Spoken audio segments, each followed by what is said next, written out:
কুল কায়নাতের তুমি যে খালি, আর সাগর তুমি সকলের মা। আমরা মসজিদ থেকে বের হওয়ার কারণে আমাদের অধঃপতন।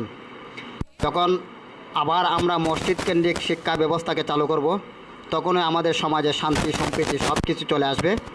সমাজ সুন্দর হবে, রাষ্ট্র সুন্দর হবে, পরিবার সুন্দর। জিহাদের জন্য প্রতিটি মুসলমান প্রতিটি মুহূর্তে মুহূর্তে প্রশিক্ষিত হতে হবে, প্রস্তুত থাকতে হবে। সাহিত্য সভা, সাহিত্য ফোরাম, যেখানে দিনের আলোচনা হয়, কোরআন হাদিসের আলোকে সাহিত্য চর্চা হয়। আলিম উলামা, কবি সাহিত্যিক, লেখক, সাংবাদিক সবাইকে আমার পক্ষ থেকে আন্তরিক অভিনন্দন ও শুভেচ্ছা জানাই। বিসমিল্লাহির রহমানির রহিম। শেখ শাহজালাল সাহিত্য ফোরামের উদ্যোগে এবং মাসিক শাহজালাল পত্রিকার উদ্যোগে মসজিদ ভিত্তিক মসজিদে নববীর আলোকে মসজিদ ভিত্তিক দ্বীন আল ইসলামের বিধিমালার তালিম প্রশিক্ষণ শীর্ষক আলোচনা সভা ও দোয়া মাহফিল।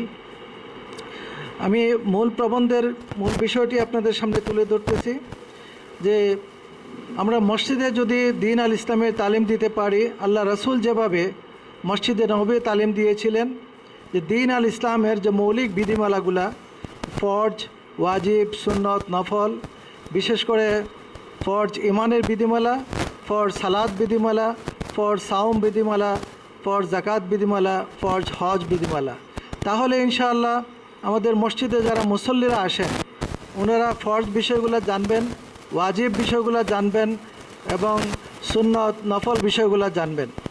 আর সবচেয়ে গুরুত্বপূর্ণ হলো যে বিষয়ভিত্তিক ধারাবাহিক যদি প্রশিক্ষণ দেওয়া হয়, তালিম দেওয়া হয়, তাহলে মসজিদে যারা মুসল্লি আসেন ওনারা যে ওনাদের আমল, আখলাক এবং কালবুস সালিম যেটা অর্জন করার কথা সেটা অর্জন করা সম্ভব হবে।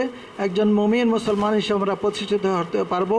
আল্লাহ আমাদেরকে এই তৌফিক দান করুন। ওমা তৌফিক ইল্লা বিল্লাহ। আপনারা যারা উপস্থিত হয়েছেন, অনেকজন কবি সাহিত্যিক এবং সাংবাদিক সহ আজকের অনুষ্ঠান ভরপুর হয়েছে। লিমের তুমি যে ত্রাণ করতা, আল্লাহু আল্লাহু আল্লাহু আল্লাহু আল্লাহু আল্লাহু আল্লাহু আল্লাহু আল্লাহু আল্লাহু। আজকে প্রধান অতিথি জনাব মুফতি আব্দুল মুক্তাদির মহোদয়কে আমি অনুরোধ করছি আজকের বক্তব্য উপস্থাপন করার জন্য। আসসালামু আলাইকুম ওয়া রাহমাতুল্লাহ। আলহামদুলিল্লাহি রাব্বিল আলামিন الذي لإنعقاد هذه الحفلة المباركة، والصلاة والسلام على سيد الأنبياء والمرسلين المبعوث رحمة للعالمين وعلى آله وصحابته ومن تبعهم بإحسان إلى يوم الدين. فقد قال المولى تبارك وتعالى في كلامه المجيد: أعوذ بالله من الشيطان الرجيم، بسم الله الرحمن الرحيم، إن الدين عند الله الإسلام، صدق الله العظيم. মাসিক শাহজালাল পত্রিকা ও মাসিক শাহজালাল সাহিত্য ফোরাম কর্তৃক আয়োজিত অত্যন্ত চমৎকার একটি বিষয়, মসজিদে নববীর আলোকে মসজিদ ভিত্তিক দ্বীন ইসলাম এর বিধিবিধান তালিমের ব্যবস্থা কর্তৃক আয়োজিত আজকের এই শীর্ষক সম্মেলনের সম্মানিত সভাপতি জনাব রুহুল ফারুক শাহজলি জালালি সাহেব, উপস্থিত রয়েছেন সম্মানিত অতিথিবৃন্দ, বিশেষ করে এই সিলেটের অনেক প্রবীণ এবং নবীন সাংবাদিক, কবি সাহিত্যিকবৃন্দ, সকলকে আন্তরিক মোবারকবাদ জ্ঞাপন করছি এবং সংক্ষিপ্ত আকারে আমি দুটি কথা বলতে চাচ্ছি। সম্মানিত হাজিরিন, যে বিষয়টি নিয়ে আলোচনা হচ্ছে বাদ মাগরিব থেকে মসজিদে নববীর আলোকে তালিমের ব্যবস্থা। আমরা যদি ইতিহাস তালাশ করে আমরা দেখি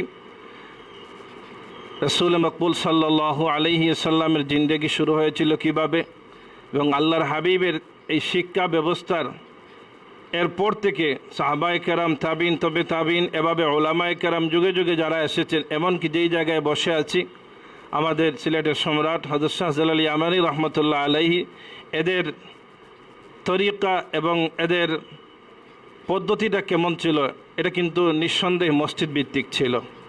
আসহাবে সুফা আমরা যাদেরকে বলি, যারা না খেয়ে মসজিদে নববীতে বসে থাকতেন শুধুমাত্র কখন আল্লাহর হাবিব এখানে তাশরিফ আনবেন এবং আল্লাহর হাবিবের চেহারা মোবারক এক নজর দেখবেন।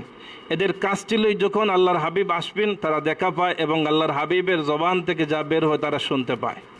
হাজরিনে কেরাম, কুরআনুল কারিমে আল্লাহ বলেন, হুয়াল্লাযী বা'আসা ফিল উম্মিয়িনা রাসূলাম মিনহুম ইয়াতলু আলাইহিম আয়াতি ওয়া ইউযাক্কিহিম ওয়া ইউআল্লিমুহুমুল কিতাবা ওয়াল হিকমাহ ওয়া ইন কানু মিন ক্বাবলু লাফি দালালিম মুবিন। আল্লাহর হাবিবের সেই তালিমটা ছিল এই মসজিদ ভিত্তিক। সেক্ষেত্রে আমার এক ভাই বলেছেন, আমরা মসজিদ থেকে সরে আসার কারণে আজকে আমরা অনেক কষ্টে আছি। যদি আমরা সেগুলো আঁকড়ে ধরতাম, মসজিদকে শুধু তাসবিহ জায়নামাজের স্থান না বানিয়ে, কারণ আমরা জানি মসজিদের মিম্বরের সামনেটা কিসের জন্য, এগুলো আমাদের সবার জানা। মুসলমানদের ইতিহাস কেমন ছিল আমাদের সবার। এই যে রক্তকণ, আজকে আমি জুম্মাতে কিন্তু আলোচনা নিয়ে এসেছিলাম যে আল্লাহর হাবিব হলেন দুনিয়ার তামাম সৃষ্টির সেরা, নবীদেরও সেরা, এমনকি তামাম মাখলুকাতের সেরা সৃষ্টির মধ্যে। উনি চাইলে দোয়া করতে পারতেন, গাজওয়াতে যাওয়ার প্রয়োজন ছিল না, কিন্তু নিজে কি করেছেন, খনন করেছেন, নিজে শরিক হয়েছেন, গাজওয়ার কি করেছেন, নিজে নেতৃত্ব দিয়েছেন, একটা নয় একাধিক, এমনকি জীবদ্দশার শেষ মুহূর্তে সবটিতেই ছিলেন। তাহলে বোঝা যাচ্ছে দোয়ার মাধ্যমে আমাদের নুসরাত আসবে না, আমাদেরকে প্র্যাকটিক্যাল আগে কাজ করতে হবে, তারপর আল্লাহর সাহায্য চাইতে হবে। চাওয়া লাগবে না, আল্লাহই দান করবেন। আল্লাহ রাব্বুল আলামিন আমাদেরকে সুযোগ করে দেন। বিশেষ করে শাহ জালাল ইয়ামানী রহমতুল্লাহ আলাইহির পাশে আছি, ওনার নামেও এই কার্যক্রম, আল্লাহ যেন ওনার রুহানি ফয়েজ আমাদেরকে নসিব করুন, এই আশা ব্যক্ত করছি। ওমা আলাইনা ইল্লাল বালাগ। আসসালামু আলাইকুম। রকেটের আলো ছাড়া গাজা অন্ধকার, বোমার শব্দ ছাড়া গাজা নীরব। ফিলিস্তিনি কবি, দোয়ার বাসা ছাড়া গাজা ভয়ঙ্কর। কি চিত্রটা তুলে ধরেছেন তার কবিতার মাধ্যমে। আল্লাহ রাব্বুল আলামিন সর্বপ্রথম গড় হিসাবে মক্কাকে নির্মাণ করেছেন। এই ঘরটা হচ্ছে সারা বিশ্ববাসীর জন্য হেদায়েত স্বরূপ। আনুষ্ঠানিক মুসলিম ইসলামকে আপনার জেনে বুঝে অন্তর থেকে উপলব্ধি করে আমরা সেভাবে মুসলমান হইনি। যে সাইয়্যিদুনা খাদিজা রাদিয়াল্লাহু তাআলা আনহা, ওনার ওফাত হওয়ার আগে আমাদের নামাজ, রোজা, হজ, জাকাত কোনো কিছুই নাজিল হয়নি। যে ওনার জন্য সুসংবাদ রয়েছে। কি সুসংবাদ?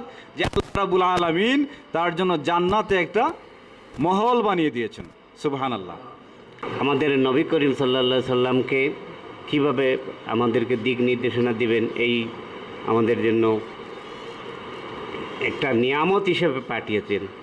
তো আমি এই নিয়ামতকে আমরা সবসময় কায়েম করব, আমরা সবসময় পালন করে যাব, এই বলে আমি আজকে আমার সংক্ষিপ্ত বক্তব্য শেষ করি। আসসালামু আলাইকুম ওয়া রাহমাতুল্লাহি ওয়া বারাকাতুহু।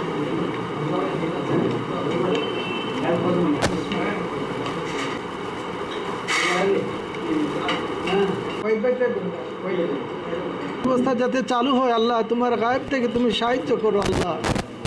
আল্লাহ ভাইরা এখানে এসেছে, মাবুদ ওনাদের আশা, বসা, কথা বলা সব কিছু তুমি সদকায়ে জারি হিসেবে কবুল করো আল্লাহ।